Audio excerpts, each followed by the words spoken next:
Good morning, ladies and gentlemen. Very nice to be here. Before I start, I want to tell you that we have received a letter from Al Gore, who was prevented at the last minute from coming to the conference. The letter speaks of his commitment to the growth and spread of information technology, and in the first paragraph he says this: "I'm sorry not to be able to attend the ACM conference on the next 50 years of computing in person. I was looking forward to the opportunity to discuss Metcalfe's law and distributed intelligence and massive parallelism as underappreciated metaphors for our time. Rest assured, I am with you in spirit." Okay, this conference is going to look at the next 50 years, and in doing so, it's going to be examining the process of change in a field that has already generated more change in the last 50 years than perhaps in the whole of history that went before. And that rate of change is accelerating. Out where I come from, in the world of ordinary users, that accelerating rate of change can often leave people confused, when by the time you've got round to reading the manual these days, the model is already obsolete, if you can understand the manual in the first place. Now, the attitude which this situation engenders always reminds me of the story of the depressive who gets a few days off from the clinic, goes to the beach to get himself a tan. A couple of days later, back in the hospital, his psychiatrist gets a postcard from his patient.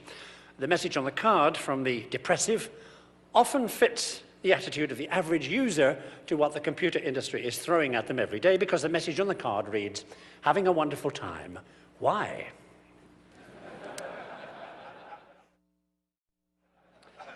The problem is, of course, that second-guessing change so you're ready for it, which is, I suppose, what this conference is all about, can often be difficult because of the serendipitous way in which change itself happens and the number of wildly different inputs that can often be involved in that process. Let me give you a quick example from my own field, the history of technology. Take the case of this, the toilet roll. Now, we know that when the Chinese invented paper, this was probably not the first thing they had in mind for the use of the brilliant invention. No, the history of paper is not an ineluctable move over the centuries towards the bathroom. The continuous roll paper production system that makes this roll possible arrives in England in the mid-19th century, just when the cholera epidemic and new sewage systems and vitreous china lavatories put the idea of hygiene into people's heads. But the continuous roll process itself only gets there in the first place because some guys are accidentally out in France and they pick up the patent for it while buying the patent for something else they had really got in mind, which was a patent for a food preservation system invented by a champagne bottler in France to feed Napoleon's armies, who are winning their wars with highly mobile horse artillery, made possible thanks to lightweight cannon, made possible thanks to a new cannon boring machine invented by an Englishman, using a new kind of steel for the cutting head. Now, the steel is invented a little bit earlier in order to provide a better clock spring for navigators, because when you're going west to exploit the colonists, we saw nothing wrong with taxation without representation. The BBC wouldn't function without it. Okay. Anyway,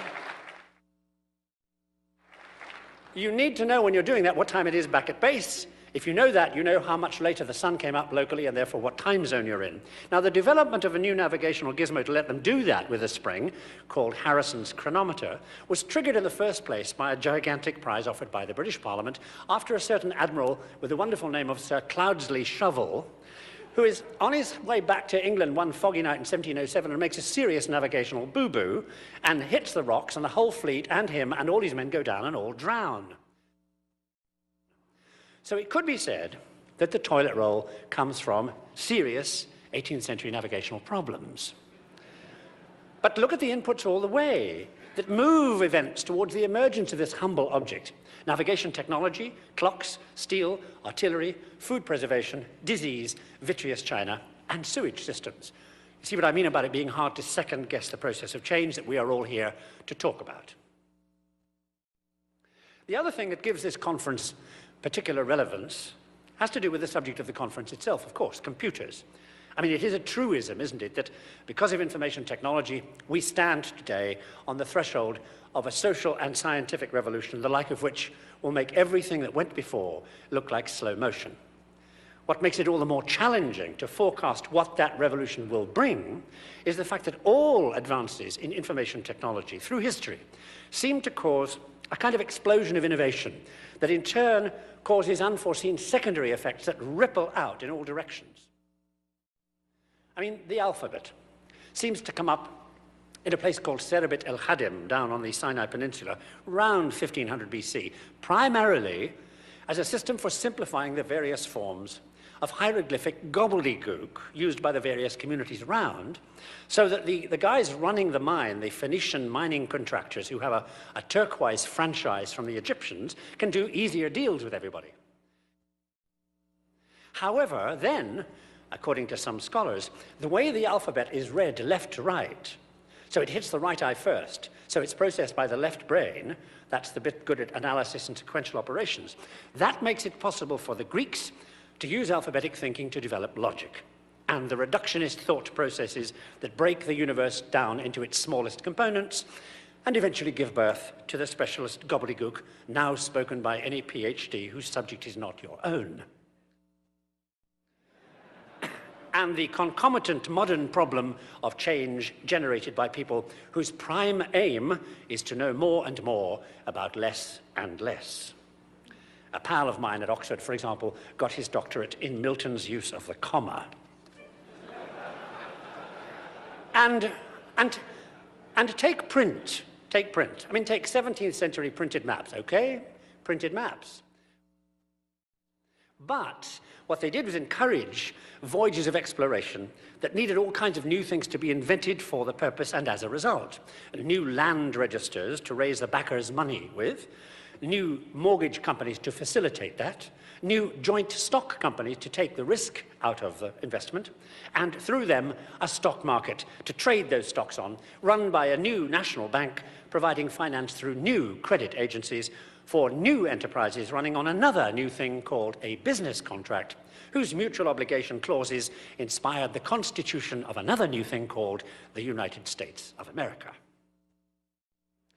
So there seem to be two key patterns to be aware of. The sometimes quite marginal areas in which the domino effect of one field of innovation can cause quite major effects in another field, and the powerful innovation ripple effect, if you like, spreading out around each advance in the field of information and communications technology.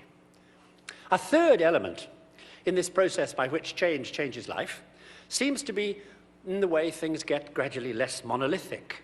In the past, there wasn't much room for other than a single right way to do things, or get boiled in oil, thumbscrewed, barbecued, or whatever. But gradually, information technology has made it a less monolithic world because each advance created more and more things for people to be and to do. I'm tempted to risk the wrath of one of our particularly eminent speakers and wonder if there's not a parallel between that and what happens in nature when major environmental change strikes. When the most successful organisms to survive, the ones that develop beyond what you might describe as the primeval Southern California life form, you know, lie on the beach, get born, lie on the beach, die. Those successful ones seem to survive because of their ability to handle change by developing varieties of themselves so that whatever happens, however tough things get, one variety of the species will survive, and through that, the species. I wonder if information technology doesn't give us the ability to do that same trick, to become, as a society, more complex, and through diversity, develop a more flexible response to change repertoire, and therefore survive better. Because if that is true, then what you're going to do over the next 50 years is cause an explosion of individualism that will put every institution under threat. Because as one of our speakers will be telling you, institutions are not built for flexibility and fast change. There's a great example of how hard institutions can fight change that I'd like to give you from the history of technology. All that stuff back in the 12th century, when the European economy recovers from the so-called Dark Ages, is generally put down to the arrival of new textile technology in the form of a new loom. thing about the new loom is it has foot pedals, frees up the weaver's hands to throw the shuttle back and forward, weave much more cloth, much more quickly, much more cheaply. The well-established European traditional weavers' unions smash every one of these new looms they can find on the grounds that it will, quote, put people out of work, unquote, remarkably modern thinking for the 12th century. However, a generation later, when the dust has settled, market forces mean the loom is in use. And now the thread makers can't keep up, and they're making trouble. Until the answer comes in the form of the spinning wheel from China, makes thread fast enough to keep up, put the wheel and the loom together, and the production of cloth goes up like a rocket. More riots, because now for a mass market the cloth is linen, made from plants because they're cheap, rather than wool made from sheep because they're expensive. So the rioters this time are in the well-established woolen industry. However, market forces mean that soon everybody's wearing this new cheap cloth, and when they wear it out, throwing it away. So all over 14th century Europe, there's this gigantic and growing pile of linen rag. So the price of paper drops like a stone. Linen rag is the best raw material you can have, and it's now free. More riots. The woolen industry again, because parchment is sheepskin, and now it's too expensive to use. However, here we are with enough paper to stick on the walls, the scribes are overworked and in demand, and pretty soon the old established professional writers' guilds are going on strike for higher wages, because in the meantime it has become a seller's market. The Black Death has knocked off 2/3 of the population of Europe, the other 1/3 is inheriting like crazy, and there's not enough writing ability to go around for all the documentation necessary. Until Gutenberg solves the problem by automating it with a printing press around 1450. Riots in that greatest of old established institutions, the Vatican. The Pope needs a printing press like a hole in the head because it will encourage what we would call free thinking. Until somebody realizes that you can use the printing press to print indulgences with. Now, for those non-Catholics among you, an indulgence was a kind of spiritual credit note. Pay now, sin later. Anyway, with all the demand for printed salvation that follows, Rome makes $1 million money to build the Vatican, pay Michelangelo's bill, and generally get involved in certain prestige projects that make certain German clerics madder than hell at this cash-and-carry view of salvation. One of whom nails up a few mild remarks on the subject, and there, thanks to advances in textile technology and fought by institutions all the way, is the Reformation. It's a trifle oversimplified, but you get my drift. Institutionalized thinking.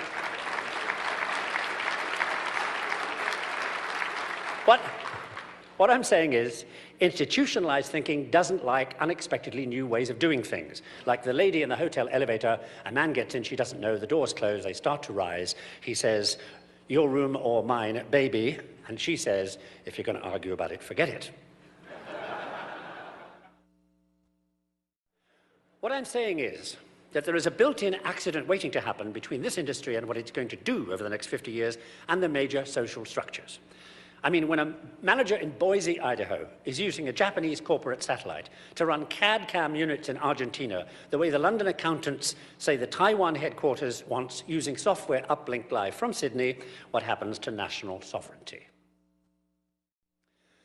The final area of change to be aware of, besides the domino effect of innovation, the key importance of information technology, and the way things get more complicated, is, I suppose, what you might call the user effect, the way the marketplace can influence the direction of innovation. And you don't need to be a PhD to be a user with influence. James Watt's pump might never have done other than drain a few mines, had it not been for the surge in the population with cash in their pockets and a desire for metal pots and pans that kicked off the Industrial Revolution. Or the thousands of people who just didn't like the Ford Edsel. These world-changing consumer decisions don't result from debates and focus groups. Individuals make individual choices all by themselves. But if it happens 1,000,000 times over, and it can, changes everything. Theoretically, that's what we all do at elections, which is why you all have little paddles, which I'd like you to pick up now, if you would. And if we could have the house lights up. Oh, I don't know whether we do or not. Sorry, I'll leave that to you. Now, one of the things we want to do at this conference is to get your input, as well as those of the speakers. Because 2047 isn't out there shrink-wrapped and waiting. It's here now, being made bit by bit between now and then by the discoveries and the events and the decisions that we make on the road to getting to 2047. So ultimately, 2047 will be what you say it is. So after every speaker at this conference, we want you to use these little paddles to find out what you think and how you're reacting to what's being said, and here's how we do that. Here's the little paddle, green on one side, red on the other. What you need to do is, in order to do a yes or a green sign, you point it, the green, away from you at the nearest screen at the front of the hall here, either that one, or if you're closer to that one, right? If you want to say a no, you point red. So it's green to screen or red to screen, depending on whether you feel positive or negative. Let me test you here. Hold them all up and point at your nearest screen, either green or red, if you like fried octopus. Oh, come on, you guys, more people like it than that. It's delicious. I mean, it moves, but it's delicious. All right, so it looks like about 42% of you like it and most of you don't. Well, fine, okay. Right, let me ask you the second kind of question, because there are two kinds. The second kind of question refers to a date. We'll be putting a date up on the screen. If you want to move the date forward, i.e. later, point a green at it. If you want to pull it back, make it sooner, point a red. So make it further into the future with a green and further into the past with a red. Okay, let me ask you a question. When do you think we will achieve artificial intelligence? Green to make it later than that, red to make it sooner than that. That was quick. Holy cow. Well, there we are. That's when the mean of you thinks it's going to happen, 2047 plus, i.e. not. Okay, one more thing about these little things. Please treat them very carefully because they're fragile. In between using them, either hold them like babies or put them under your seat. And please do not take them out of the room when you leave, whatever you do. Okay, you can do one of those things now. Okay, we have some good speakers for you, great speakers for you, and they have some very provocative and exciting things to say on the way about the industry and what it's capable of doing over the next 50 years, and I thank them for taking on this task. We'll kick off with Gordon Bell talking about what we all want to know about, the law of prediction. He's followed by Carver Mead, who's going to be looking at semiconductors and whether or not we can expect Moore's law to go on operating through to 2047. Next comes Joel Birnbaum with a challenging look at the alternate types of computing that lie ahead and which is likely to predominate. He's followed by Patty Mass to discuss what you might describe as your future significant other, aka the electronic agent. Next comes Nathan Mervold on the matter of software and who's going to be doing it, or rather what's going to be doing it. And today ends with fun and frolic and who knows what from the world of 21st century entertainment in the form of Brian Ferren from Disney. Tomorrow, we open with a look ahead to whether or not we'll be there in 2047, with a look from ex-Secretary of State for Defense William Perry, who'll be talking about computer and war. I don't know why you're laughing. Then comes former Finance Minister to Chile, Fernando Flores, who's talking about the impact of information technology on your business and how deals will be done 50 years from now.